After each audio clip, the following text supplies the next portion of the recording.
पश्चिमी एशिया में नई चुनौती ईरान इजरायल युद्ध में भारत को अपनाने होंगे कूटनीतिक विकल्प। ईरान पर इजरायल के हमले और फिर ईरान की जवाबी कार्यवाही ने पश्चिमी एशिया में तनाव और भड़का दिया है। पहले इजरायल ने ईरान के परमाणु ठिकानों और वैज्ञानिकों का निशाना बनाया, तो जवाब में ईरान ने तेल अवीव और कई बस्तियों पर खतरनाक हमले किए। यह हिंसक टकराव किस मोड़ पर और कब तक समाप्त होता है उसे लेकर तो अभी कुछ नहीं कहा जा सकता, लेकिन इतना तय है कि इसने भारतीय विदेश नीति के समक्ष एक बड़ी दुविधा उत्पन्न कर दी है।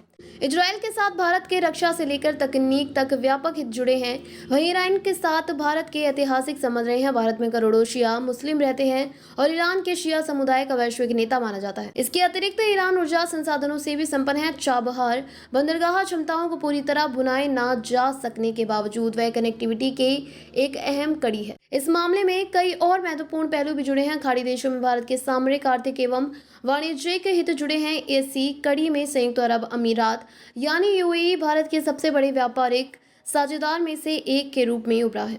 कुवैत, कतर और यूएई के अलावा सऊदी अरब तेल एवं गैस के प्रमुख आपूर्तिकर्ता हैं। यह भी उल्लेखनीय है कि इन देशों में करीब 90 लाख भारतीय अपनी आजीविका के लिए बसे हुए हैं। रेमिटेंस के जरिए विदेश के प्रति अहम आर्थिक योगदान कर रहे हैं। ऐसे में भारत के लिए यह महत्वपूर्ण होगा कि यह तनाव इन देशों तक नहीं फैले। किसी इलाके में अगर हिंसा भड़की हुई हो तो वहां से लाखों लोगों को निकालना एक कड़ी चुनौती बन जाती है। इसलिए इस हिंसक टकराव का जल्द से जल्द थमना ही उचित होगा। इस बीच ईरान ने धमकी दी है कि अगर अमेरिका, ब्रिटेन या फ्रांस उसके हमलों से इजरायल को बचाने के लिए आगे आता है तो वह इस क्षेत्र में इन देशों के हितों को निशाना बना सकता है।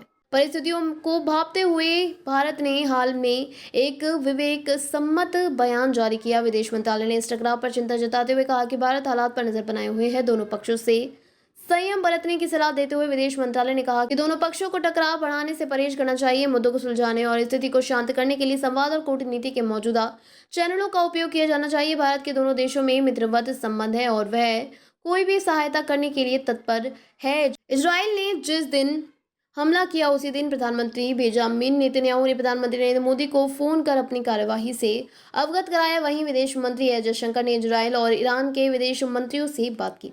बहुस्तरीय मंचों पर भी भारत इस समय ईरान या इजरायल में से किसी एक पक्ष के पीछे नहीं खड़ा हुआ है। शंघाई सहयोग संगठन यानी एससीओ द्वारा 14 जून को जारी बयान में भारत ने यह रुख अपनाया। एससीओ ने बहुत कड़े शब्दों में इजरायल हमले की निंदा की। ईरान भी एससीओ का एक सदस्य है। बयान में कहा गया कि ईरान का नागरिक बुनियादी ढांचा है जिसमें ऊर्जा एवं परिवहन सुविधाएं भी शामिल हैं, पर इजरायली हमले से कई नागरिकों की मौत हुई है। यह अंतर्राष्ट्रीय कानूनों का घोर उल्लंघन एवं वैश्विक शांति एवं सुरक्षा को खतरे में डालने वाला कदम है। दिलचस्प बात यह रही कि एससीओ के बयान में ईरान के परमाणु कार्यक्रम का भी उल्लेख था।